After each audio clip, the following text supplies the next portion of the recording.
जब नसरीन जलील जहाज उड़ाते हुए भारतीय हुदूद में चली गईं, पायलट नसरीन को सियासी उड़ान भरने का ख्याल कैसे आया? वालिद भी जानी मानी शख्सियत थे। तफसीलात जानते हैं इस वीडियो में।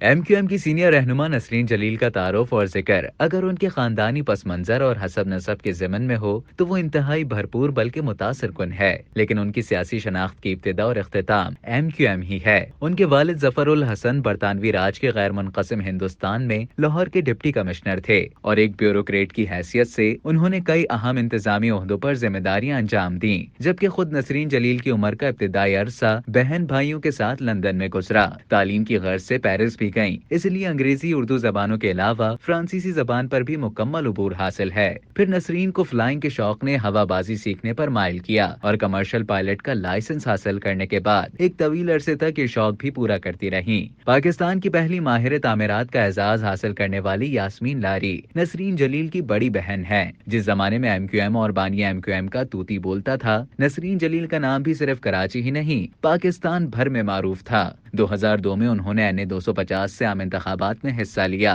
लेकिन कामयाबी हासिल ना कर सकी। ताहम 2012 में सेनेट के इंतखाबात में भरपूर कामयाबी हासिल की। गो कि नसरीन जलील की पैदाइश लाहौर की है, ताहम उनकी जिंदगी का कमोबेश तमाम हिस्सा कराची ही में गुजरा। वो 2 मरतबा सेनेट की रुकन मुंतखब हुई। जब एमक्यूएम के खिलाफ कराची में ऑपरेशन हुआ तो नसरीन जलील को भी गिरफ्तार कर लिया गया। 3 साल की सजा सुनाई गई और जेल भेज दिया गया। बाद 6 माह की असीरी के बाद उन्हें घर में नजर बंद कर दिया गया, मगर इस दौरान सेनेट के चेयरमैन की जानिब से प्रोडक्शन ऑर्डर जारी करने पर वो सेनेट के इजलास में शिरकत करने लगी। सभी जानते हैं कि जाज़िब निगाह, दीदा जेब कीमती साड़ियाँ, दीदा जेब चमकते दमकते मोतियों की माला नसरीन जलील की पहचान है। पार्लियामेंट हाउस में उन्हें हमेशा इसी लिबास में देखा गया। नसरीन जलील के वालिद का शुमार, जो गैर मुनक़सिम हिंदुस्तान के बरतानवी राज में लाहौर के डिप्टी कमिश्नर रहे, उस वक्त अहम शख्सियात में होता था। खुद नसरीन जलील अपने वालिद के बारे में कहती हैं कि उन्होंने ये कह रखा था कि जब तक मैं सिविल सर्विस का इम्तिहान पास नहीं कर लूं, शादी नहीं करूंगा। 1934 में सिविल सर्विस का इम्तिहान देने वालों में 3 हिंदू उम्मीदवार थे और मेरे वालिद साहब वाहिद मुसलमान थे, मगर उन्होंने इम्तियाजी हैसियत में सिविल सर्विस के इम्तिहान में कामयाबी हासिल की, जिसके बाद बरतानिया की जानिब से उन्हें आला तालीम के लिए ऑक्सफोर्ड भेजा गया। बाद में सिविल एविएशन से भी वाबस्ता रहे और जब पीआईए का कयाम अमल में आया तो वहाँ एमडी की हैसियत से फराइज अंजाम दिए। उनकी शादी गाँव की एक सीधी सादी लड़की यानी मेरी वालिदा से हुई, जो सिर्फ पूर्वी जबान बोल सकती थी, लेकिन वालिद साहब ने उन्हें अपने रंग ढंग और मिजाज में ढाल लिया। सियासत में आने और एमक्यूएम का ही इंतखाब करने से मुतालिक नसरीन जलील का कहना था कि 1967 में मेरी शादी हो गई थी, जिसके बाद यके बाद दीगरे 4 बच्चों की पैदाइश हुई तो मैं उनकी तालीम और तरबियत में मसरूफ हो गई। फिर जब वो स्कूल कॉलेज जाने लगे तो उन दिनों मेरी एक दोस्त समाजी खिदमत के तौर पर एक डिस्पेंसरी चलाया करती थी। मैंने भी उसके काम में हाथ बटाने की ख्वाहिश जाहिर की और वहाँ गरीब नादार अफराद के लिए अदविया की फराहमी और उन्हें इस्तेमाल के तरीके बताने से काम शुरू किया। इसी अरसे में मैंने लोगों की गुर्बत और रोते बिलखते बच्चे खुराक ना मिलने के बाइस दम तोड़ते देखे तो मेरी रूह कांप गई कि मैं तो सारी उम्र आराम और आसाइश में पली बड़ी थी, हर दुख व गम से नामानूस थी। मुझ पर उनके मनाजिर ने गहरा असर किया और मैंने तय कर लिया कि अब बक़िया जिंदगी में समाजी काम मेरी तरजीह होंगे।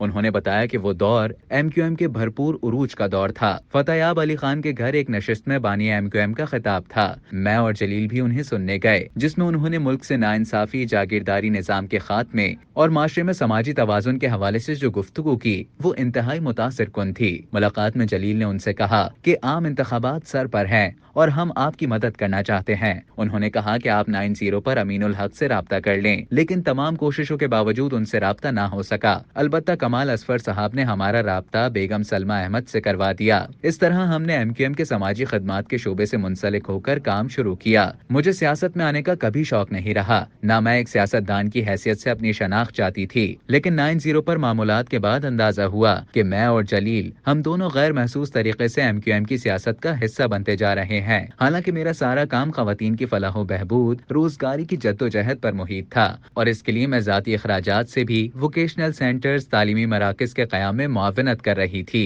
90 मेरे लिए घर जैसा था कि मैंने वहाँ चाय भी बनाई और सफाई का काम भी किया। लेकिन एमक्यूएम में खवातीन के किसी यूनिट या किसी तंजीमी हिस्से में ओहदेदार हरगिज नहीं बनी। 90 पर दीगर काम जो मुझे तफवीज किए गए उनमें तंजीमी सरगर्मियों के लिए हफ्तावार मैगजीन का इजरा, MQM के लिए लिटरेचर का अंग्रेजी में तर्जुमा, MQM के लिए अंग्रेजी में आने वाले खतूत के जवाबात देना वगैरह शामिल थे। फ्लाइंग के हवाले से एक दिलचस्प वाकया सुनाते हुए कहती हैं कि दौरान तरबियत रात की तारीकी में भी फ्लाइंग जरूरी होती है। एक मौके पर मैं अपने साथी के हमरा फ्लाइंग करते हुए पाकिस्तान की फिजाई हदूद पार करके भारत की हदूद में दाखिल हो गए। ताहम कंट्रोल रूम में फौरी तौर पर हंगामी हालत में राब्ता करके सूरत हाल संभाल ली और हमने शुक्र अदा किया कि हम खैरियत से अपनी सरजमीन पर वापस आ गए, वगरना इस बात का कवी इम्कान था कि भारतीय फिजाइया हमें अपनी सरजमीन पर उतरने पर मजबूर कर देते। अब तक के लिए इतना ही। मजीद खबरों और न्यूज अपडेट्स के लिए डेली जंग के YouTube चैनल को सब्सक्राइब करें और Facebook के पेज को लाइक करना ना भूलें।